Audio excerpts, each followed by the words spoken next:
መጀመሪያም ይሄ ከተማ ሲገነባ ሰው ነበር የዚህ ቦታ ላይ በእነዚህ ሰዎች ደም ላይ ነው የተገነባው ከተማው። ስለዚህ ሌላ ቢቀር የኔ ነው የሚል ጥያቄን ይዞ ተነስቶ ታገለ፣ ለውጡን አመጣ። ህወሓት ባንኩንም ታንኩንም ተቆጣጥሮ ባለበት ሰዓት ላይ እንደ ፈጣሪ በሚፈራበት ሰዓት ላይ እዚች ኪሎ ሜትር ግንጪ ላይ ይህን ጥያቄ አንስቶ ሲያፈነዱት ማለት ነው። በዛን ሰዓት አማራ ክልል ላይ የሆነ ቦታ ላይ በረራ የኛ ነች የሚል ነበረ። በመርህ ደረጃ እየተነሳ ያለውን እሱን ኢንተርቴን እየተደረገ ያለውን ሀሳብ ነው የምለው። አሁን ለምሳሌ በአንተ ባነሳው ሎጂክ ወልቃይት የኔ ነው የሚል ጥያቄ ነበር አይደለ? በአማራ በኩል አይ ወልቃይት ያንተ ነው ያንተ አይደለም የሚል ጥያቄ አሁን አለ አይደለ? ለምን ያኔ ያንተ አይደለም አላሉም እንደማለት ነው። ሶ ሎጂኩ ከታይሚንጉ በራሱ ፍሬሚንጉ መሄድ አይመስለኝም። ኢን ፕሪንሲፕል ግን ኢንዲፔንደንት የሆኑ ሰዎች ራሱ እያነሱ ያሉት አሁን በእኔ ስር ይሁን አይሁን ስትል ምንድነው ኢንዲኬት የምታደርገው? ነገ ምንድነው ሊመጣ የሚችለው? የጋራችን ስለመሆኗ ምን ጋራንቲ ያለን የሚል ነገር ነው እየመጣ ያለው። ገባ? አሁን በሚታይ ሁኔታ ነው የገባኝ ነገር ከሆነ ተመካካሪው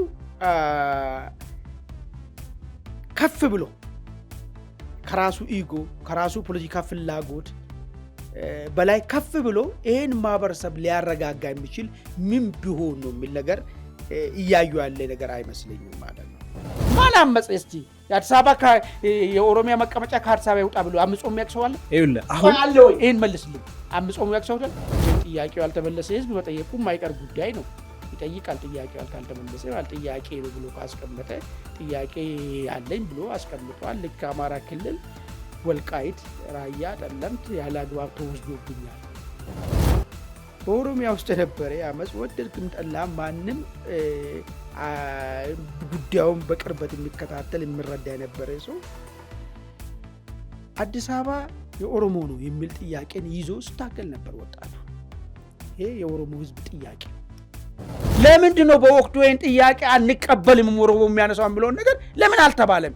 ዝምታ ከመረጥክና በዚህ የመጣውን ለውጥ እኛ የምንፈልገው ለውጥ ነው ብለህ አጨብጭቤ ከተቀበልክ በኋላ ወደ አፈጻጸም ሲመጣ ክደታ አይሆንም። ይሄ ነገር ይሄ እንደዚህ በዚህ ደረጃ በጣም መሰረታዊና የዚህ ሀገር ጥያቄ ከሆነባቸው ማለት ነው።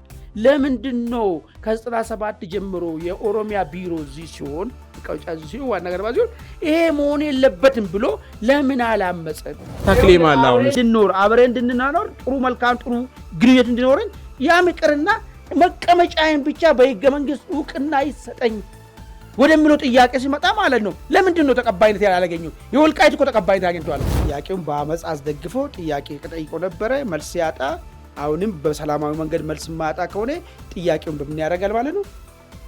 ወደ አመፅ ነው። ኦኬ እንደዛ ነው ያልከኛል። በ1.9 ሚሊዮን ብር ሙሉ ክፍያ በመሃል መርካቶ ተክለ ሃይማኖት የሱቅ ባለቤት ይሁኑ። በአንድ ዓመት ውስጥ የምናስረክባቸው G+5 ዘመናዊ ሞል በተለያየ ካሬ አማራጭ ከ640 ሺህ ብር ቅድመ ክፍያ ወይም በሙሉ ክፍያ በአንድ ካሬ በ2.2 ሚሊዮን ብር፣ 16 ካሬ በ3.5 ሚሊዮን ብር፣ 22 ካሬ በ4.4 ሚሊዮን ብር፣ 32 ካሬ በ6.4 ሚሊዮን ብር በኔት ኤሪያ ያለምንም ዋጋ ጭማሪ ወይም በፊክስድ ፕራይስ እና በፉል ፊኒሽ የምናስረክባቸው ሲሆን ቀድሞ ለሚመጡ ለ10 ደንበኞች እስከ 20% የሚደርስ ልዩ ቅናሽ አዘጋጅተናል። የዚህ ድል ተጠቃሚ ለመሆን ፈጥነው ከታች ባለው በድርጅቱ ስልክ ቁጥር ይደውሉ። ሜሪት ፕሮፐርቲስ። ጤና ይስጥልን። በመላው ዓለም የምትገኙ አንድ አፍታ ሰዎች እንደምን አላችሁ? እነሆ አንድ አፍታችን ተጀምሯል። በቅድሚያም ዛሬው አንድ አፍታ የምንመለከታቸውን ጉዳዮች እናስቃኛቸው። የመጀመሪያ ጉዳያችን አንድ ወር ገደማ ሲመክር የቆየው ሀገራዊ ምክክር ጉባኤ በአዲስ አበባ ጉዳይ አጣብቂኝ ውስጥ ገብተዋል።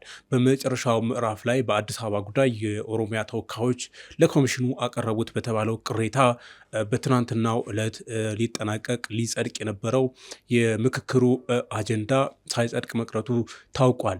የኦሮሚያ ክልል ተወካዮች ያቀረቡት አብዛኛው ተመካካሪ አዲስ አበባ የፌዴራል ከተማ ራሷን የቻለች ራሷን ማስተዳደር የምትችል ከተማ ናት የሚለው ሀሳብ ላይ ስምምነት ከተደረሰ በኋላ የኦሮሚያ ክልል ተወካዮች አዲስ አበባ የኦሮሚያ ክልል ዋና መቀመጫና ከተማ መሆኗ በህገ መንግስቱ ይረጋገጥ የሚለው ጉዳይ እንደ ልዩነት ሀሳብ ሳይሆን ዋና አማራጭ የሌለው ሀሳብ ሆኖ ካልቀረበ አንቀበልም በሚል ቅሬታ ማቅረባቸው ተሰምቷል። በአንጻሩ ደግሞ በተለይም ደግሞ የአማራ ወኪሎችም ሂደቱ መጨረሻው ምዕራፍ ላይ ከደረሰ በኋላ የኮሚሽኑ የአሰራር ስርዓት ከሚፈቅደው ውጭ ወደ ኋላ መመለስ ተገቢ አይደለም፣ እኛም ያቀረብናቸው ቅሬታዎች አልተፈቱልንም በሚል ከሂደቱ ራሳቸውን ለማውጣት ጭምር ማስጠንቀቂያ መስጠታቸው ተዘግቧል።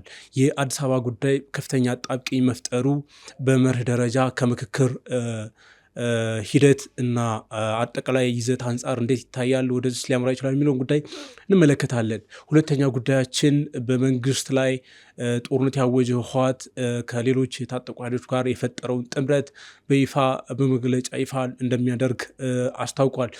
በኃይል ስልጣን የተቆጣጠረው የደብረጽዮን ገብረ ሚካኤል ቡድን የክልል ኮሚኒኬሽን ቢሮ ኃላፊ የሆኑት አብርሃም ሀጎስ ትናንት በሰጡት መግለጫ የክልሉ አስተዳደር ከሌሎች ወይም ደግሞ ህወሓት ከሌሎች ከፋኖ ኦላ እና ሌሎች ኃይሎች ከፈጥሯል የተባለው ጥምረት በቅርቡ የአቋም መግለጫ ይፋ ይደረጋል ብለዋል። እንግዲህ ይህ ጥምረት ጸረ ብልጽግና ወይም ደግሞ የጠቅላይ ሚኒስትር አብይ አህመድ አስተዳደርን ለመጣል እየተንቀሳቀሰ ያለ ኃይል ነው። እሱንም አሁን ካለው ወቅታዊ ሁኔታ አንጻር እንመለከተዋለን። አብራችሁ እንድትቆዩ አክብሮት እንጋብዛለን። አማን እንደምናለ ሰላም መርሸ እንደነ መልካም። የመጀመሪያ ጉዳያችን እንመልከት። የመጀመሪያ ጉዳያችን እንግዲህ አንድ ወር ገደማ ሲመክር የቆየው ሀገራዊ ምክክር ጉባኤ ወደ መጨረሻው ምዕራፍ ከደረሰ በኋላ ባለፈው ሮብለት ይመስለኛል በ13 የመጨረሻው ሀሳብ ለ4,000 ጉባኤተኞች ቀርቦ ከተነበበ በኋላ በማግስቱ ትናንት ሐሙስ ዕለት በ14 ይጸድቃል ተብሎ ሳይጸድቅ ቀርቷል። ያጸደቀውም ደግሞ በአዲስ አበባ ጉዳይ ነው። የአዲስ አበባ ጉዳይ ላይ አብዛኛዎቹ ተመካካሪዎች አዲስ አበባ በራሷ ማስተዳደር የምትችል ከተማ፣ የፌዴራል ዋና ከተማ የሚል ሀሳብ ላይ ተስማምተው የኦሮሚያ ተወካዮች ያቀረቡት በልዩነት የተያዘ ሀሳብ ደግሞ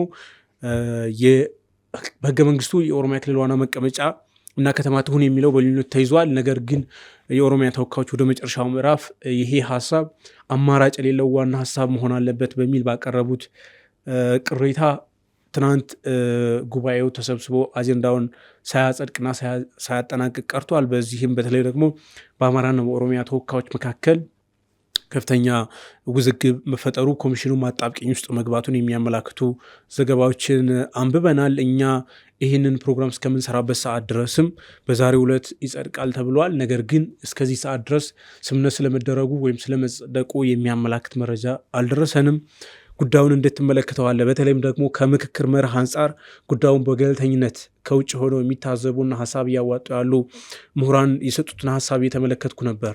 አጠቃላይ የምክክሩ መንፈስ ከምክክር ወይም ደግሞ በጋራ ጉዳዮች ላይ የጋራ መግባባት ከመድረስ ባሻገር የፖለቲካ ጉትቻ መድረክ ሆኗል በሚል ክሪቲክ እያቀረቡ ነው እና ከምክክር መንፈስ ወይም መርህ አንጻር አሁን ያለውን አጣብቂኝ እንዴት ትመለከተዋል? አማን አመሰግናለሁ መርሻ። እንግዲህ ብዙ ነገር ከዚህ በፊት ተናግረናል።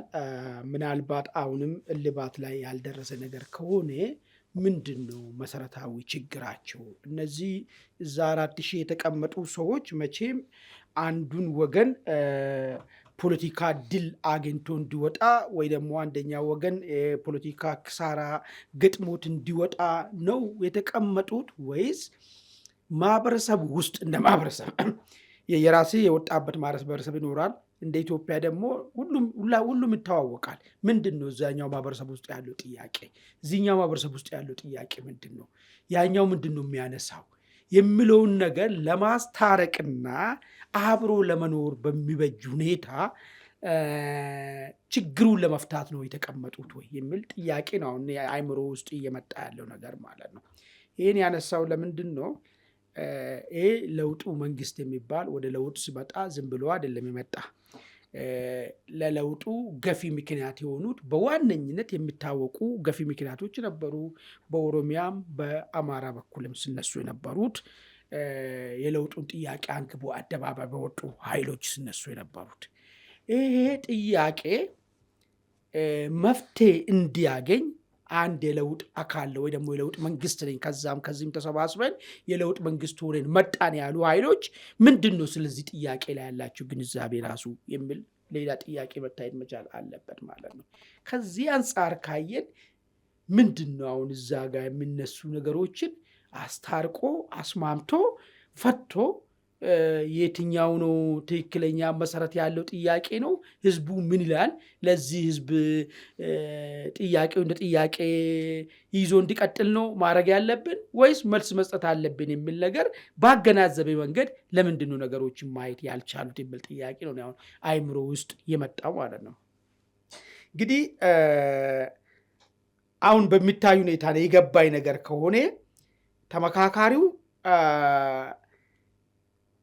ከፍ ብሎ ከራሱ ኢጎ ከራሱ ፖለቲካ ፍላጎት በላይ ከፍ ብሎ ይህን ማህበረሰብ ሊያረጋጋ የሚችል ምን ቢሆን ነው የሚል ነገር እያዩ ያለ ነገር አይመስለኝም ማለት ነው። ይህንንም ማነሳሌ በምንድን ነው? ለምሳሌ የአዲስ አበባ ጉዳይን በተመለከተ ተነሳ። ባለፈ ጥያቄዎች ሲነሱ መጀመሪያ ሲነሱ አራት መሰረታዊ ነገር ነው ፍሬም ተደርጎ የመጣ። አንዱ ራስ ገዝ መሆን አለባት የሚል፣ ሌላው ደግሞ አይ ክልል ራሷን እንድታዋቀር፣ ሌላ አማራጮች ደግሞ ቀረበ የፌዴራል መቀመጫ ትሁን፣ ሌላ ደግሞ ቀረበው ወደ ኦሮሚያ ትጠቃለል የሚል ነገር ነው። ይሄ በመሪ ደረጃ የተቀመጡ መሰረታዊ ነገሮች ናቸው። ሁለቱ ተሸነፉና ሁለቱ ብቻ ቀሩ። የፌዴራል መቀመጫ ትሁን የሚልና የኦሮሚያ ወደ ኦሮሚያ ትጠቃለል የሚል። እንግዲህ ይሄ ነገር ሲመጣ ሁሉም ቦታውን እየለቀቀና የተሸጋሸገና በተለይ ወደ ኦሮሚያ ትጠቃለል የሚለው ነገር ጥያቄው እየተሻሻለ ወይ ደግሞ ነገሮችን ኮምፕሮማይዝ በማድረግ የመጨረሻ ነጥብ ላይ ሲደርስ ወደ ኦሮሚያ መጠቃለሉ የሚባልም ይቅር፣ ነገር ግን የኦሮሚያ መቀመጫ እዚህ ከተማ ውስጥ ነው ያለው፣ እሱን በህገ መንግስቱ እውቅና እንዲያገኝ ይፈቀድልን የሚል ጥያቄ ነው የተነሳው። እሱ ሲነሳ እንግዲህ በልዩነትም ነው መሰለኛል ሚዲያዎች ላይ ስንሰማ በልዩነት እንድትያዝ እና እንድተላለፍ ተደርጎ ነበር። እሱንም ለመቀበል ፍቃደኛ አልተኮነም። ለምን የሚል እስቲ አንድ ጄኑን የሆነ ጥያቄ እስቲ እናስብ። ቅድም አንድ ነገር አንስቻለሁ። በኦሮሚያ ውስጥ የነበረ አመፅ ወደድክም ጠላም ማንም ጉዳዩን በቅርበት የሚከታተል የሚረዳ የነበረ ሰው አዲስ አበባ የኦሮሞ ነው የሚል ጥያቄን ይዞ ስታገል ነበር ወጣቱ። ይሄ የኦሮሞ ህዝብ ጥያቄ ነው። እንግዲህ አሁን ይህን ሲያነሳ ነበረ። ለዚህ ጉዳይ የህይወትን መስዋዕትነትም የአካል መጉደልም ብዙ ጥያቄው ብዙ ዳሜጅም አስተናግዷል። ይህን ጥያቄን ኦሮሞ እንደ ኦሮሞ ይህን ጥያቄ አለው። ኦሮሞ አንዱ የኢትዮጵያ ህዝብ ውስጥ አንድ አባል ነው። ይህንን አንተ የቤተሰብን አባል የሆነውን ጥያቄ ተሻሽሎ መጥቶ ሌላው ቢቀር እሺ ወደ ኦሮሚያ ትቀላቀል የሚል ነገር እንኳን ቢቀር በመቀመጫው እውቅና ማግኘት አለበት የሚል ነገር አንቀበልም ማለት ምናልባት ቅድም ካነሳው አንጻር ሌላው ከራሱ ፍላጎት የጋራችን የሆነ ችግራችን ህመማችን እንዴት እንፍታ የሚል ነገር ሀሳብ የለውም ወይ? በምክክሩ ሂደት ውስጥ ሁሉ የራሱ ነጥብ ብቻ ስኮር ማስደረግ ነው ወይ የፈለገው? እሺ ይህን ነገር ይቅር ብባል ትላንትና አሁን ያለው ስልጣን ላይ ያለው በለውጥ ጥያቄ በወጡ ሰዎች ናቸው ወደ ስልጣን የመጣው። ይሄ ጥያቄ ዳግም ብነሳስ የሱንስ እንዴት ለማስተናገድ ታሰበ? ወይስ ራሱ አሁን ያለው ኃይል ራሱ መልሶ ሌላ ጥያቄ? መቼም ጥያቄው ያልተመለሰ ህዝብ መጠየቁ የማይቀር ጉዳይ ነው። ይጠይቃል። ጥያቄው ካልተመለሰ ጥያቄ ነው ብሎ ካስቀመጠ ጥያቄ ያለኝ ብሎ አስቀምጧል። ልክ አማራ ክልል ወልቃይት፣ ራያ፣ ጠለምት ያለ አግባብ ተወስዶብኛል ይህ ጥያቄ ነው ብሎ በዋይት ኤንድ ብላክ የትርክት ጉዳይ ጥያቄ ነው ብሎ ቁጭ አድርጓል። አልፎም ተርፎ ሌላው ደግሞ ብሔር ብሔረሰቦች ህዝቦች የሚል ምኑም ትርጉሙ የማይታወቅ ይሄ ነገር ጥያቄ ነው፣ የሚያግባባን አይደለም፣ የሚያግባባን መንገድ መመጣት አለበት አለ። ይሄ ጥያቄ ልባት ካላገኘ ቀጥሎ ይጠይቃል ማለት ነው። አይ እኛ ይሄ ህገ መንግስት የመተባበር ሳይሆን የመለያየት ነው፣ ይሄ ይገራውት ነው። ለምን መለያየትን ነው የሚያውጀው? ሁሉም ራሱን በራሱ ማስተዳደር እስከ መገንጠል የሚል ነገር ይሄ የአራዊት ህግ ነው እንጂ የሰው ህግ አይደለም የሚል ቡድን ነበረ። ቁጥር አንቀጽ ካልተሻሻለ ጥያቄውን ይቀጥላል ማለት ነው። በዚሁ ስታንደርድ ኦሮሞ ፍንፍኔ አዲስ አበባ የኔ ነው የሚል ጥያቄ አቅርበዋል። ኢቨን እሱ እንኳን አይ በቃ በዚህ ደረጃ ይሄም በጣም ጫፍ ይወጣ ሊሆን ይችላል እና በመሀል እንስማማ በሚል አይ መቀመጫ የአዲስ አበባ ነው እና ይህንን ህገ መንግስታዊ እውቅና ይሰጥልኝ የሚል ጥያቄን ሲያነሳ ይህንን ማንቀበልም ከተባለ ይሄ ጥያቄ ካልተመለሰለን ሌላ ጥያቄ በዚህ ስርዓት ላይ ጥያቄ ማንሳት እንደሚችልም ለምንድን ነው ሌላው ቢቀር የስርዓቱ አካል የሆኑ ሰዎች ማሰብ ያልቻሉ? አንድ ሁለተኛ ምክክሩ ላይ የተቀመጡት ዘላቂና አግባቢ ነገር እናመጣለን ካሉ ይህንን ጥያቄ ለምንድን ነው መረዳት ያልቻሉት? እዛ ምክክሩ ውስጥ ያሉ ሰዎች ራሱ ለምን ይህንን አንድ ፖለቲከኛ ያቀረበው ቢሆን ፖለቲከኛ የራሱ ፍላጎት ያቀረበን ህዝብ ነው ሲያቀርብ ነበረ። ህዝብ ነው ይህንን ድምፅ ሲያሰማለት ነበረ። ህዝብ ነው በዚህ ጉዳይ ሲገደል ስታሰር ብዙ መከራ ሲቀበል ነበረው። ይህንን የህዝብን ጥያቄ ለምንድን ነው ለመግፋት ያሰቡ የሚል ለእኔ አሁን ጥያቄ እየሆነብኝ አሁን ምንድነው በመርህ ደረጃ ምክክር ሲባል የጋራ የሚያስማማን ነገር ይሁን ተባለ። አብዛኛው አዲስ አበባ ሁላችንም የለፋንባት የገነባናት የጋራ መሰብሰቢያ ሀብታችን ናት። የጋራችነት የሚል ነገር ሲመጣ አሁን እሱ መቀበል በራሱ ለምንድነው ችግር የሆነው የሚል ጥያቄ ይነሳል በአብዛኛው። ምክንያቱም በምክክሩ ራሱ ጎልቶ የወጣ አሸናፊ ሆኖ ወጣው አሸናፊ ተሸናፊነት ምናምን አይደለም። በእርግጥ የወጣው ሀሳብ አብዛኛውን አስማሚ ሆኖ ይሄ ነው። ለምንድነው የሁላችንም ምናምን ማለቱ ለምንድነው ችግር የፈጠረው ነው። አሁን በመርህ ደረጃ ምክክር የምትግባባበት እንጂ የፖለቲካ ስኮር የምታስቆጥርበት አይደለም። ግን አዲስ አበባ የአንድ ክልል መቀመጫ ለምሳሌ ኦሮሚያም ላይሆን ይችላል የአማራም ወይም የደቡብ ክልል መቀመጫ ከሆነች ልዩ እንትን የሚሰጥ ነው። ያ ልክ መሆን የለበትም። አንድ ክልል የራሱ መቀመጫ ከተማ መወሰን ያለበት ራሱ በሚያስተዳድረው ክልል ውስጥ እንጂ ራሱን በቻለ በሌላ ከተማ ውስጥ አይደለም። ስለዚህ ይሄ የሚያስማማን የጋራ ጉዳይ መሆን አለበት። ካልሆነ ዋና መቀመጫ ነው ካልክ ኢንዲኬት የሚያደርገው የባለቤትነትን ጉዳይ ነው። ዋና ከተማ ላይ ተቀመጥኩት፣ ስለዚህ እኔ የተቀመጥኩበት ከተማ የኔ ነው የሚል አይነት ነገር ያመጣል። በጋራ መግባባትና የጋራ ነው የሚለው ሀሳብ ላይ መስማማት ይበጃል የሚሉ ከውጭም ከውስጥም ሀሳቦች ጎልተው እየወጡ ነው። ይሄም በራሱ መቀበል ችግር ነው ወይ? እኔ ጥያቄ በጥያቄ ላንሳ።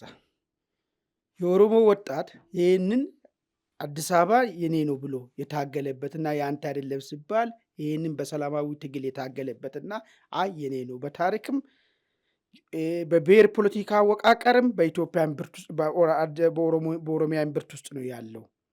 ይሄ አዲስ አበባ ከኦሮሞ እምብርት እምብርት ምናምን ሀገር ውስጥ አይሰራም። ማማን በመርህ ደረጃ ያለው ቆይ ልጨርስና አንተን ጥያቄ ልጠይቅ ነው።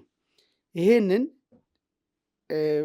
መጀመሪያም ይሄ ከተማ ሲገነባ ሰው ነበር የዚህ ቦታ ላይ በእነዚህ ሰዎች ደም ላይ ነው የተገነባው ከተማው። ስለዚህ ሌላ ቢቀር የኔ ነው የሚል ጥያቄን ይዞ ተነስቶ ታገለ፣ ለውጡን አመጣ ከሌሎች ሰዎች ጋር። አሁን ይሄን ለምንድን ነው መቀበል ያልተቻለ? በባለቤትነት ለምን መቀበል? እሺ መጀመሪያ ማለት ነው አሁን አንተ ያልከውን ጥያቄ አነሳ። አሁን አንተ ያልከውን ሁለተኛ መቀበል ለምን አልተቻለም ለሚለው ያኛውን ለምንድን ነው መቀበል አልተቻለው? በጣም ጥሩ። አዲስ አበባ የእኛ ናት ፊንፊኔ ኬኛ የሚል ኃይል አለ አይደለ? ጥያቄ አለ አይደለ? የሆነን ቦታ ወይም የሆነን ቁስም ሊሆን ይችላል የኔ ነው ብለህ ክሌም ስታደርግ ሌላውም አካል የኔ ነው የሚል ክሌም አለው ማለት ነው። ለምን እኔ ቆይ አዳምጠኝ። ይህን ብሎ ጥያቄ ሲያነሳ ጥያቄ ልመልስ ከሆነ ይህን ተብሎ ጥያቄ ሲነሳ ማለት ዛሬ ተቀጥልኛለ ከለውጡ በፊት ነው። እንደዚህ የምትሉ ጥያቄ አግባብ አይደለም ያለ ሰው ለምን አልኖርም? በዛ ሰዓት ኤክሰፕት ከዋት የአዲስ አበባን ጉዳይ እንመልከት። ዋት በልዩነት ነው ለዚህ ጉዳይ የተነሱትንም ሲገላቸው ሲያስተባብር ሲመታ ነበረ። ሌላው ግን ሌላ ቡድን አሁን የለውጡ አካል ነኝ ያለው በወቅቱ የጥያቄ ትክክል አይደለም መጠየቅ የለባቸው። ስለዚህ ይህንን ጥያቄ ከዋት ጋር አሁንም በአፈሙዝ እንስበረው ለምን አልተባለም? ሎጂካል ነው ብዬ አላስብም እኔ። እሱ አሁን በኮንቴክስት ካነሳህ ይኸውልህ የባለቤትነት ክሌም ካነሳህ አንተ እዚህን ጠረጴዛ ላይ የባለቤትነት ክሌም ስላነሳህ አንተ ብቻ ልክ ነህ ማለት አይደለም። ሌላውም ክሌም አለው። ለምሳሌ እኮ በአዲስ አበባ ጉዳይ ፊንፊኔ ኬኛ ለሚለው ሪቨርስ እኮ አለ አይደለ? በረራ የእኛ ናት የሚላል የአማራ የሚያነሳው ቆይ ፐብሊክሊ እኮ ኢንተርቴን የሚደረግ ሀሳብ ነው። ቆይ አያይዘ የምትነግረኝ ከሆነ ልክ ውሃት ባንኩንም ታንኩንም ተቆጣጥሮ ባለበት ሰዓት ላይ እንደ ፈጣሪ በሚፈራበት ሰዓት ላይ እዚች ኪሎ ሜትር ግንጪ ላይ ይህን ጥያቄ አንስቶ ሲያፈነዱት ማለት ነው። በዛን ሰዓት አማራ ክልል ላይ የሆነ ቦታ ላይ በረራ የኛ ነች የሚል ነበረ። ቆይል እሱን አስረዳኝ። አሁን አንድ የአመፅ ሙመንት ላይ ብቻ አታያይዘው። አጠቃላይ የጥያቄ የባለቤትነት ክሌም ካልክ አዲስ አበባ የኛ ናት የሚል አለ፣ ሌላም ወገን አዲስ አበባ የኔ ናት የሚል አለ። ፖይንቱ ግን እዚህ ምክክር ላይ ስትመጣ የኔ ነው ብለህ ልትጓተት ሳይሆን ማንም ሊክደው የማይችለው አዲስ አበባ ከአራቱም አቅጣጫ ከሰሜን፣ ከደቡብ፣ ከምዕራብ፣ ከምስራቅ የተገነባች የሁሉም ሀብት የጋራ መሰብሰቢያ ከተማ ነች። ሰው የጋራችን ነው መሆን ያለባት የሚለው ሀሳብ የአንድ ወገን ብቻ አይደለም ነው። ገባ? በመርህ ደረጃ እየተነሳ ያለውን እሱን ኢንተርቴን እየተደረገ ያለውን ሀሳብ ነው የምልህ። አሁን ለምሳሌ አሁን በአንተ ባነሳው ሎጂክ ወልቃይት የኔ ነው የሚል ጥያቄ ነበር አይደለ? በአማራ በኩል አይ ወልቃይት ያንተ ነው ያንተ አይደለም የሚል ጥያቄ አሁን አለ አይደለ? ለምን ያኔ ያንተ አይደለም አላሉም እንደማለት ነው። ሎጂኩ ከታይሚንጉ በራሱ ፍሬሚንጉ መሄድ አይመስለኝም። እኔ ኢምፕሪንሲፕል ግን ኢንዲፔንደንት የሆኑ ሰዎች ራሱ እያነሱ ያሉት አሁን በእኔ ስር ይሁን አይሁን ስትል ምንድን ነው ኢንዲኬት የምታደርገው? ነገ ምንድን ነው ሊመጣ የሚችለው? የጋራችን ስለመሆኗ ምን ጋራንቲ ያለን የሚል ነገር ነው እየመጣ ያለው። ገባ? በጥያቄ ደረጃ እኔ እንደዛ የሚመስል አልመለስክም። እኔን ጥያቄ ጠየቅኩ አልመለስክም። አንተ ያነሳው ለምን አልተቀበሉም ሰዎቹ ካሉ ለምን አልተቀበሉም? ነገርኩ እኮ ሌላውን ክሌም አለው ባለቤት ነኝ ስላልክ ሌላውን ክሌም አለው ባለቤት ነኝ የሚል እኮ እንደዛ ደማ ስንመጣ መጀመሪያ ወይ ለውጡን አለመቀበል ወይ ለውጥ አይለኝም ያለው ትልቁ እኮ በቃ ነዳጅ ሆኖ። ስለዚህ ለውጥ መጣ ማለት ኤቭሪቲንግ በቃ ባለበት ይቀጥላል ማለት ነው። አዳምጠኝ። ይሄ ለውጥ ነዳጅ ሆኖ መጣውን ጥያቄ ዛሬ ምክክር ላይ ለዛም ተሻሽሎ አሁንም የኔ የሚለው ቀርቷል። የኔን ለጊዜ ቆየ መቀመጫዬን እውቅና ስጡልኝ ነው የሚለው። መቀመጫ ከተቀመጥክበት እኮ ምንድነው ራሱ አዲስ አበባ እኮ እዚህ ለኦሮሚያ መቀመጫ መሆኑ ጀመረ ዛሬ እኮ አይደለም እኮ ዛሬ አይደለም። ስላላግባባ እኮ ነው አጀንዳ ሆኖ የቀረበው በነገራችን ላይ። ዛሬ አይደለም ይሄን ነገር ታውቃለህ አይደል? ሲፈልጉ ወያኔዎቹ እንደፈለጉ አንዴ አዳማ ስልኩ አንዴ እዚህ ሲመልሱ ኖሩ። ከ97 በኋላ ጀምሮ እዚህ ነው። በቃ ግን ያግባባ ጉዳይ አይደለም። ህጋዊ ግራውንድ የለውም። ቆይ እዚህ ነው ኖሮ ሌጋል ግራውንድ የለውም። ማን አመጽ? እስቲ የአዲስ አበባ የኦሮሚያ መቀመጫ ከአዲስ አበባ ይውጣ ብሎ አምጾ የሚያውቅ ሰው አለ? ይኸውልህ አሁን አለ ወይ? ይሄን መልስልኝ። አምጾ የሚያውቅ ሰው አይደል? ያመጽ አካል የለም። አሁን በቃ ይኸውልህ ከሆነ ግን እንትን የለም ማለት አይደለም። ኮንሰርን የለም ማለት አይደለም። ዛሬ ትልቁ ጥያቄ ሆኖ ይሄንን በህገ መንግስት እውቅና ይሰጥልኝ ሲባል ለምንድን ነው መቀበል የከበደው? ጥያቄ የቀረበው ከአንድ ወገን ብቻ ነው ብለህ ነው የምታስበው? ጥያቄ የቀረበው ባይዘይ ከሁለት ወገን አይደለም። ማንም የአዲስ አበባ ውዝግብ ይፈታ በል እዛ ቦታ ያለው ከሁሉም አቅጣጫ ነው የቀረበው። እዛ ቦታ ያለው ሁሉም ወገን ኢትዮጵያ ውስጥ ነበረ። ዛሬ አዲስ የመጣ ሰው አይደለም። ይሄ እንደዚህ በዚህ ደረጃ በጣም መሰረታዊና የዚህ ሀገር ጥያቄ ከሆነባቸው ማለት ነው። ለምንድን ነው ከ97 ጀምሮ የኦሮሚያ ቢሮ እዚህ ሲሆን ቀውጫ እዚህ ሲሆን ዋና ነገር ሲሆን ይሄ መሆን የለበትም ብሎ ለምን አላመፀም? ያመፀ ሰው አለ ወይ? አሁንም የምታስቀምጠው የሎጂክ ፍሬሚንግ በጣም የተለያየ ነው አይደለም? ይሄ ነው አንዱ ጥያቄ። ሁለተኛ ትላንትና የኦሮሞ ወጣት አዲስ አበባ ላይ ያለውን ጥያቄ ከፍ አድርጎ ሲያሰማ ይሄ ጥያቄ የእኛም ኮንሰርን ነው፣ እኛን ጥቅም ትነካላችሁና ይህን ጥያቄ አንቀበልም የሚል ወገን ለምን አልተፈጠረም? በሰጡ ከቲፒኤልኤፍ በቀር አሁን እንደምትለኝ ነገር አሁንም እያስቀመጥክ ያለው የሎጂክ ፍሬሚንግ ከታይሚንግ አንጻር ከብዙ አንጋር ልካለ ከሆነ እኮ ጥያቄ መስራት አለው ነው አይደል? አሁን አንተ እያልክ ያለው ጥያቄ መስራት አለው አለው ይጠየቃል። አዲስ አበባን ኦሮሞ መቀመጫ ማድረግ የለበትም የሚል መሰረታዊ ጥያቄ ነው ያለ ነው የምትለኝ አይደል? እኔ መጀመሪያ እኔ እንደዛ አታደርግ። የኔና ያንተ ጉዳይ አይደለም። ኢንተርቴን እየተደረገ ያለ ሀሳብ ነው እያወራን ያለ ነው። ይሄ ቆይ አይደለም። ይኸውልህ አማን አሁን አንተ ያልክ ያለው እኮ የዛን ጊዜ በለውጡ ሙመንት የሚነሱ ነገሮች ሁሉ በቃ ሙሉ በሙሉ እንደተቀበልን ይዘም ሄደ ነበረብን ነው እያልክ ያለው። ለምን የለውጡ አካል እኮ ተቀበለ እኮ ወልቃይትን እኮ ዛሬ በአማራ ስር እኮ እንዲዳደር እኮ ያደረገ እኮ እሱ ገና ያልተፈታ ጉዳይ ነው፣ መፈታት አለበት ያለ የለውጡ አካልን ተቀብሎታል እኮ። አልተቀበል ባይፈልግ ፌደራል መንግስቱ ይሄን ነገር ባይፈልግ ኑሮ እንዲቀጥል ስለፈልክ አይደለም። ክሌም አለ፣ ያልተፈታ ጉዳይ ነው። ወደክም ጠላህም ያ ነገር ኦሮሞም ክሌም አለው። በዛ ስታንዳርድ አታይለትም እኮ በመርህ ደረጃ አማን አታይለትም። በዛ ስታንዳርድ በመርህ ደረጃ መግባባት ነው ያለብህ። ይሄው አልኩ እኮ ምንድነው መጣ ክሌም አለኝ። እንዳውም ከተማው በእኔ አጥንትና ስጋ ላይ ተገነባችሁ።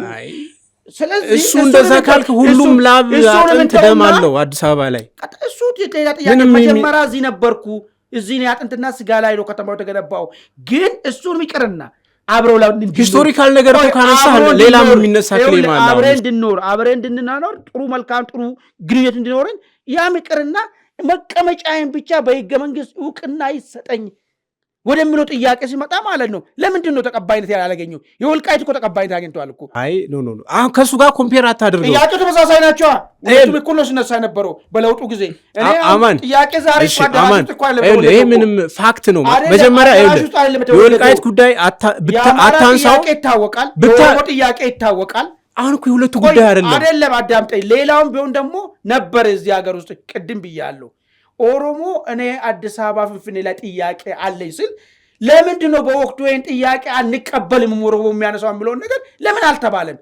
ዝምታ ከመረጥክና በዚህ የመጣውን ለውጥ እኛ የምንፈልገው ለውጥ ነው ብለህ አጨብጭቤ ከተቀበልክ በኋላ ወደ አፈጻጸም ሲመጣ ክደት አይሆንም ይሄ ነገር እሺ አማን አንድ ነገር ማንም ድና የማያደርገው ነገር አዲስ አበባ ላይ ፍንፍኔ ኬኛ የሚል ሐሳብ ኢንተርቴን ነበር እውነት ነው ምንም ጥርጥር የለውም አዲስ አበባ በረራ ናት የኛ ናት የሚል ኢንተርቴን ይደረግ ነበር ግልጽ ነው አሁን ግን ቆይ ምን ሲጻፍ ሲነገር ነበር እሺ ቶ እኔ አይደለም እኔ ይሄ እኮ ሲባል የተጻፈ ነገር ነው ባዳምጠኝ እኔ ወያኔ ከመንግስትነቱ ከመወገዱ በፊት እኔም ማውራልኝ 2008 እኔም ማውራልኝ ከፈለክ ወደዛም ሂድ ከ2000 ምናምን እንጂ እኔ አንድ ቀን ልክ አዲስ አበባ ለኦሮሞ እንደሚያነሳ ጥያቄ አዲስ አበባ በረራ የኔ ነች የሚል አልሰማሁም እኔ ካባ እሺ በቃ ከለውጡ በኋላ ከለውጡ በኋላ ተነስቶ ሊሆን ይችላል አሁን እሱ ከለውጡ በኋላ ተነስቶ ሊሆን ይችላል ግን ወልቃይት የኛ ነች የሚለው ጥያቄ ኦዲየንሱ ጀጅ አድርግ አቃሎ ሰምቻለሁ እሺ ይኸውልህ ይሄ ሐሳብ ኢንተርቴን ይደረጋል አይደረግም ኦዲየንሱ እሱ ኦዲየንሱ ከለውጡ በፊት አይ በላ ድፈር ከለውጡ በፊት መጽሐፍ ሁላ ተጽፎበታል ይሄ ነገር ከለውጡ በፊት ድፈርና ነበር አንዱ የአማራ ጥያቄ ተብሎ ይነሳ ነበር ይሄ ነገር በልና አንሳው ምንም ይውል አንድና ሁለት የለውም ኢንተርቴን ይደረጋል ሲጻፍበት ሲነገርበት ነገር አሁን እሱ አይደለም ፖይንቱን ያማን የአማራና የኦሮሞ ጉዳይ አይደለም ይሄ ጉዳይ ሌሎቹም እኮ አዲስ አበባ ጋራችን ናት የሚል ነው ያነሱት ይውል ወንድሜ ነገርኩ እኮ አሁን እኮ እኔ ይውል ኦሮሞም የፌደራል መቀመጫ ኢንተርቴን ያደረግን ያለ ነው ባይዚ እየተነሱ ያሉትን ሐሳቦች ነው አሁን በወገንተኝነት ምናምን አይደለም አትሰሩ ጥያቄቱ ጋር መጥቶ ደረሰው መቀመጫዬን በህጋዊ አረጋግጡልኝ ይሄንን መቀበል ያልቻለው ሌላም ቢሆን ማለት ነው ለምን እኔ እኮ ሎጂካል ጥያቄ እኮ መጠይቆ እኮ ከዛ በላይ እኮ አዲስ አበባ ፍንፍኔ የኔም አንዱረ ኮት ይያለ እኮ ታገለው እኮ ሌላም እንደዛ ክሌም ያደርጋል ነው ታገለ በወቅቱ ይሄን ትግል አይ ይሄ ማንቀበለው ነው ብለ በዚህ የመጣ ለውጥንም አንቀበልም ማለት ይቻል ነበር ያለ የለም ቆይ አይደለም ያለ የለም ተቀብሎ መጥቶ የሌላ ጥያቄዎች ቅድመ ዘረዘርኩልህ ጥያቄዎች ሁሉ እኮ የጋራችን ጥያቄ እኮ ነው እኮ ተመለሱ ሁሉም የራሱን ጥያቄ ነው ወደ አደባባይ ያመጣ መልስ አገኙ ገራውት ነው ተባለ ህገ ትብብር እንዲሆን መገንጠል የሚቀነስ ባል እሺ ተብሎ ተቀነሰ ጥያቄን ጥያቄ የሚያነሳ አካል ስላለ ማለት ነው ትርክቱ እንደዚህ ሲባል አይ በቃ ጥሩ ማግባባን ከሆነ ይውጣ ተባለ ተስማማ መጣ ሁሉም የራሱ ጥያቄ መልስ ያገኘ ሲመጣ እዚህ ጋር ደርሶ ለምንድን ነው ፌር ነው ወይ እውነቱን እናስብ ፌር ነው ወይ አማን ብዙ አንሂድበት አንደኛ እኔ አሁን ማስመር የፈለኩት ነገር በማናቸውም የለውጥ ወይም አብዮት በለው አውድ ውስጥ የሚነሱ ነገሮች ጥያቄ ይነሳ ልክ ነው አንተ የምትለውም ተነስቷል ግን ደግሞ ሌላ ወገን ያን ተቀብሏል ማለት አይደለም ለምሳሌ አብዮት ሲባል በሆይታ ነበረ ኋላ ግን ተከፋፍለው ጫካ ገብተው ሲገዳደሉ ሽብር ምናምን ሲባል የነበረው ስለ ያነሱትን በለውጥ ሂደት ያነሱት ሐሳብ ኋላ ግን ልዩነት የለም ማለት አይደለም እሱ መነሳት አለበት በዛ ኮንቴክስት መታየት አለበት ብዬ ነው የማስበው ዞሮ ኦዲየንሱ የራሱን ሐሳብ እንትን ይበል እኛ ምክንያቱም ይሄ ሀገራዊ ጉዳይ ሆኗል ሁሉም ኢንተርቴን እያደረገው ነው ያለው በመርህ ደረጃ እንደ ሀገር በሀገራዊ ምክክር ፕሪንሲፕል ደግሞ የቱ ጋ ነው በጋራ የሚያግባባን ጉዳይ የሚል ሐሳብ ነው ዋናው ፖይንቱ ወደ ነው ከዛ አንድ ጥያቄ ልጠይቅ አንተ ያቀኝ እኔ ደግሞ ተራይ ልጠይቅ ጥያቄዎች መልስ ካላገኙ ምን አይነት እኔ ጥያቄ ነኝ ባይዜ ገባኝ አይ አሁን ወደ ውይይት ስለገባም ማለት ነው እሺ አይ ነው የሚነሱትን ሐሳቦች ነው ሌላ አንተ ያነሳ ያለው ጥያቄዎች መልስ ካላገኙ ምንድን ነው ሊሆኑ የሚችሉት? ለምሳሌ ኢትዮጵያ ውስጥ ጥያቄ አለ። ማንኛውም እንደ ማህበረሰብ ይነሳ እንደ ግለሰብ ይነሳ፣ በአብዛኛው እንደ ማህበረሰብ ስለሆነ ማህበረሰብ የሚያነሳ ጥያቄ መልስ ካላገኘ ምንድን ነው ሊሆን የሚችለው? ወደ ቀጥሎ ሊሆን የሚችለው እዚህ ላይ እስቲ እንዳው ጠለቅ ያለ ማለት ጥያቄ ይቀጥላል። ጥያቄ ከተግባባህ ትግባባለህ፣ ካልተግባባ ይቀጥላል። ጥያቄ አለኝ አለ ሚስተር ኤክስ። ጥያቄው መልስ ካላገኘ ምንድን ነው ሊሆን የሚችለው? ጥያቄውን ይቀጥላል። ጥያቄውን በአመፅ አስደግፎ ጥያቄ ጠይቆ ነበረ፣ መልስ ያጣ፣ አሁንም በሰላማዊ መንገድ መልስ ማጣ ከሆነ ጥያቄውን በምን ያደርጋል ማለት ነው? ወደ አመፅ። እንደዛ ነው እያልከኝ ያለው እሱ ደግሞ እኔ ገባኝ። ይቺ ነገር በነገራችን ላይ እንግዲህ እየሰማን ካለነው ሁኔታ አንጻር አዳራሽም ውስጥ ከአዳራሽም ውጭ ኢንተርቴን ይደረጋል የሚል ሀሳብ እየሰማን ነው። እንዳይነት ነገር እኔ እንዳንድ ወጣት እንዳንድ ዜጋ ስለጠየቀኝ ሀሳብ ምንድን ነው ስላልከኝ፣ ማናቸውን ጉዳይ ላይ አወዛጋቢ ነገር ሲኖር ሁሉም አካል ክሌም አለው ማለት ነው። ያን ክሌም ወደ መሀል አምጥተህ ማስታረቅ እንጂ አይ የኔ ሀሳብ አልሆነም ብለህ ወደ አመፅ የምታመራ ከሆነ ኢንዲንጉ ተያይዘህ መጥፋት መተላለቅ እንጂ ነቲንግ የምትቀይረው ነገር የለም። አመፅ ውስጥ ብትገባ ኢትዮጵያ ውስጥ እየሆነ ያለ ነገር እኮ እሱ ነው። እርስ በርስ በየአቅጣጫው የምንገዳደለው፣ የእርስ በርስ ጦርነት የምንዘፈቅ ያለ ነው። በዚህ በእርስ በርስ ጦርነት ነገ የምናመጣው አንዱ አሸናፊ የሚሆንበት ውጤት የለም። አሁንም አልተስማማንም፣ በአመፅ ያነሳነው ሀሳብ በሰላማዊ መንገድ አልተመለሰም ብሎ የሆነ አካል ወደ አመፅ ቢነሳ እርስ በርስ ነው የምትገዳደለው። ነቲንግ የምትፈጥረው ነገር የለም። ነቲንግ እኔ እንደዛ ነው የሚሰማኝ። ኢንዲንጉ እርስ በርስ መጠፋፋት ካልሆነ በስተቀር ነቲንግ የምትፈጥረው ነገር የለም። ሁሉ ሳራ ነው። ካልተመለሰ እኮ ሰው ያምጻል እኮ እያልከኝ ነው። ብታምጽ ከአመፅ መልስ ለመግባባት ብዙ ርቀት መሄድ አሁንም ነገም ከነጎዳ መሞከር እንጂ ብታምጽ ነቲንግ። እኔ እናንተ ብንጣላ አንተ እኔን ልትወጋይ ብትመጣ እኔም ድፌ እንዳረጊ እንጋደላለን እንጂ ነቲንግ። እሱን ነው እያልኩ ምንም አይመጣም። ስለዚህ ኮምፕሮማይዝ ማድረግ መልመድ መቻል አለብን። ወንድምን አገለ ወንድምን ገፍተ የምታገኘው ትርፍ የለም። በተቻለ መጠን መሀል ላይ ደርሶ በመሀል አብሮ ተባብሮና ለወንድም የሚሰጠውም ለራስ የሚሰጠውን ሚይዘ ነው። እኔ ሁሉንም ጠቅላለሁ የሚጠቀልላለሁ የሚባል ነገር አያስኬድም። የትም የሚወስድ ነገርም አይደለም እሱ ነገር ማለት ነው። ስለዚህ መሀል ላይ መስማማት መልመድ። ምንድን ነው ህመሙ? ምንድን ነው ጭንቀቱ? እዛ ማህበረሰብ ውስጥ ያለው ጥያቄ ህመሙ ምንድን ነው? እንደ ማህበረሰብ አንዳንድ ጊዜ ምንድን ታውቃለህ ትልቁ ችግር እየፈጠረ ያለው ቅድም መነሻ ላይ አስቀምጫለሁ። ይህ ምክክር ስኮሪንግ አድርጎ የሚያስቡ ሰዎች አሉ። እርግጥ ነው ሌላው ስኮሪንግ እንዲሆን ይፈልጋል በዛም በዚህ። እዛ ያሉት ሰዎች ግን ከእንደዚያ መንፈስ መውጣት መቻል አለባቸው። ሚኒመም ለኢትዮጵያ ዘላቂ መፍትሄ እናመጣለን ብሎ ነው እዛ ቁጭ ያሉት። እንደዛ ደግሞ ሲሆን ሁሉም ማህበረሰቡ ውስጥ ላለው ትኩሳት ትንሽ ማርገቢያ ነገር ይዞ መሄድ ነው የሚፈልገው። የራሲን ማርገቢያ ይዜ የሌላዊ ጋል ብለ የምትልክ ከሆነ እሱ ችግር ነው የሚያባው። ችግሩ ደግሞ አንተንም ጭምር ነው ይበል አሁን እንዳልከው ማለት ነው። ስለዚህ በዚህ ሜንታሊቲ ከፍ ብሎ አስቦ ነገሮችን መፍታት የሚቻልበትን መንገድ ቢያበጁ የተሻለ ይመስለኛል። እኔወይስ ወደሚቀጥለው አጀንዳችን መሄድ እንችላለን? መልካም ውድ ቤተሰቦቻችን፣ እንግዲህ አገራዊ ጉዳይ ስለሆነ እናንተም ኢንተርቴን አድርጉ፣ ተነጋገሩበት። ማህሉ ጠፍቷል፣ ግን እንዴት ማህሉ ይገኛል የሚለውን ጉዳይ ኢንተርቴን ማድረግ አሁንም እሱ ነው የሚበጀው። ሁለተኛ ጉዳያችን በገዢው ብልጽግና ፓርቲ ላይ በይፋ ጦርነት ያወጀው ህወሓት እንግዲህ በመቃብሩ ላይ ቆማለሁ ብሎ ከሌሎች የታጠቁ ኃይሎች ጋር ፈጠርኩት ያለውን ጥምረት በቅርቡ በጋራ መግለጫ ይፋ እናደርጋለን ሲል አስታውቋል። እንግዲህ ይሄ ጥምረት በይፋዊ መግለጫ ይፋ ከተደረገ በኋላ ወደ ተግባር ይገባል ነው የተባለው። ተግባሩ ደግሞ ሲነገር እንደነበረው እንግዲህ ከህወሓት እስከ ፋኖ፣ ከኦነግ ሸኔ እስከ ጋምቤላ፣ እስከ ሶማሌ፣ እስከ ቤንሻንጉል ጉሙዝ ከዛም እንግዲህ የተሻገሩ የተቃውሙ ኃይሎች ካሉ ተባብሮ መንግስት መጣል አይነት እንቅስቃሴ ነው እየተደረገ ያለው። አሁን እየሰማን ያለ ነው። ይሄ ጉዳይ በራሱ እነዚህ ኃይሎች ተጣምረዋል የተባሉት ምን እንኳን ይፋ ባይሆንም የጠላት ወዳጅ ነው በሚል የፖለቲካ ፕሪንሲፕል ነው አሁን እየተሰባሰቡ ያሉት። አንዳቸው ከአንዳቸው ጋር በጣም ከፍተኛ የሆነ የማይግባቡበት ስቲል የሚጓተቱበት ጉዳዮች አሉ። ከዚህ አንጻር ምን አይነት ነገር ይመጣ ይችላል የሚለውን ጉዳይ እንመልከታማል።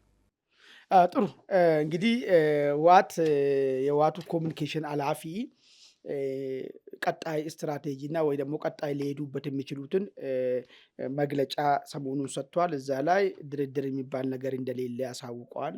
ኬንያ የሚሄድ ሰው የለም፣ መቀሌ የሚመጣ ሰው የለም የሚል ነገር የተናገረበት ሁኔታ አለ። ሁለተኛ የድሮን ጥቃቶችን አስመልክቶ ተናግረዋል። ድሮን ጥቃቱ አክቹዋሊ ትላንትናም ቀጥለዋል። እሱ ሳይሆን ዋናው ነጥብ እዚህ ጋር አሁን የምናነሳው ነገር ጥምር ኃይሉ የሚባለው አሁን በቅርብ ቀን የጋራ መግለጫ ይሰጣል የሚል ነገር ነው። እንግዲህ ጽምዶ ማለት ነው። ያው ሱዳንም፣ ኤርትራም፣ ግብፅም፣ ፋኖም፣ ህወሓትም፣ ሸኔም እና ሌሎችንም ጨማምሮ በቅርብ ቀን መግለጫ እንሰጣለን። ያው መግለጫው ምንድን ነው ሊሆን የሚችለው? መግለጫው ምናልባት መግለጫ ብቻ ነው የሚሆን? መግለጫ ነው አብሮ ስራ መጀመራቸው ነው የሚሆነው? ወይስ አብሮ ጦርነት የሚያውጁበትን የጦርነታቸውን አቅጣጫ ነው የሚነግሩን ወይ የሚል ጥያቄ እንግዲህ እየጠበቅን ያለ ነው። የሆነው ነገር ሆኖ ይህንም ከዚህ በፊት ሲሽኮረመሙ የነበሩ አካላቶችም በይፋ ወጥቶ አብሮ እንደሚሰሩ ሁሉም እየተናገረ ነው። ከዚህ በፊት የለም ህወሓትና ፋኖ አብሮ ሊሰራ የሚችልበት ነገር የለውም፣ ኮመን የሚያደርጉ ነገር የለውም የሚል መከራከሪያ እንዲያውም የአማራ ጠላቱ ምንጩ የሚመጣው ከህወሓት ነው የሚል ቡድኖች ሲናገሩ ነበር። ግን በቅርብ ጊዜ የፋኖ መሪ ዘመነ ካሴ በሰጠው መግለጫ ላይ ከህወሓት ጋራ እንደሚሰሩ ተናግሯል። ይህም ጥምር ኃይሉን እንግዲህ በጋራ መግለጫ ይሰጣሉ የሚል ነገር ነው እንግዲህ መጣ። አሁን እነዚህ ኃይሎች አንድ ላይ ተባብሮ አብሮ ሆኖ ሪሊ የኢትዮጵያን ፖለቲካ የኢትዮጵያን ችግር ይፈታሉ ወይስ አገሪቷን እንደንትን መበተን እንኳን ይችላሉ ተብሎ ስለማይታሰብ ለምን ኢትዮጵያኖች የተሳሰሩ ድርና ማግ በጣም ረቀቅ ያለ ነው። ማንም ብድግ ብሎ እንደፈለገ ማፈራረስ የሚችል ነገር አይመስለኝም። ግን ያም ማድረግ ባይችሉ እንኳን ኢትዮጵያን መናኛና የደም መሬት የማድረግ ምችም ከነዚህ ሰዎች ጀርባ በግንባር ቀደም ግብፅ ነው ያለው። ከነዚህ ሰዎች ጀርባ በግንባር ቀደም ያየነው ሻዕቢያ ነው ያለው። ከነዚህ ሰዎች ጀርባ በግንባር ቀደም ያየነው ሱዳን ነው ያለው። እነዚህ ምንድን ነው የሚፈልጉት? አንዳቸውም አገሪቷም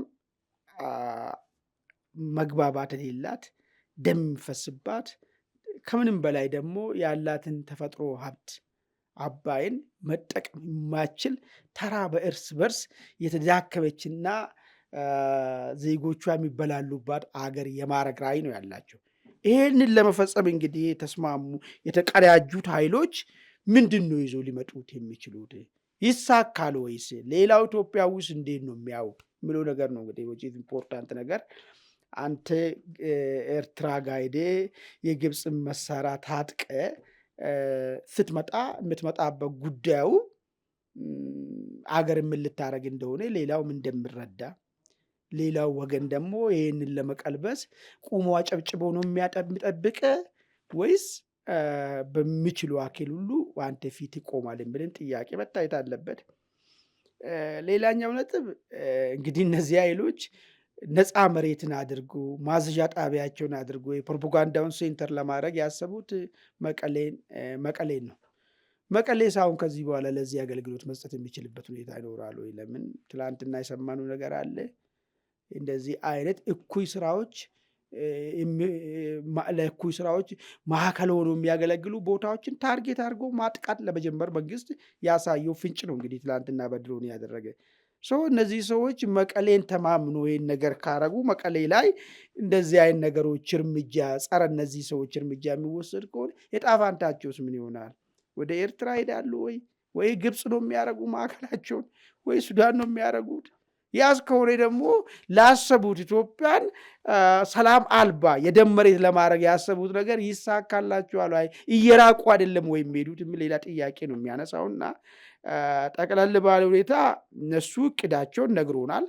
እቅዱ ግን የእቅዱ ባለቤት ማን እንደሆነ ስለሚታወቅ እነሱ ሌላ ንግግርን ብናገሩ የእቅዱ ባለቤቶች ምን ሊያረጉ ምን እንደሚፈልጉ ቀሪው ኢትዮጵያ ሕዝብ ስለሚረዳ አሁን እንዲያውም የተሻለ መስመር ላይ ደረሱ ይመስለኛል። ጥሩ ነው እንደዚህ ግልጹ ጊዜ ስንመጣ ቀሪውም ከመምታታት መቼም ግብፅ ሀገርን ልታስፈርስ በዚህ ደረጃ ተደራጅታ ስትመጣብህ የኔ ሚና ምንድን ነው የሚለውን ነገር ሌላው እድሉ እንዲጠቀምበት እድል የሚሰጥ ይመስለኛል ማለት ጠቅለል ባለ እንደዛ ነው።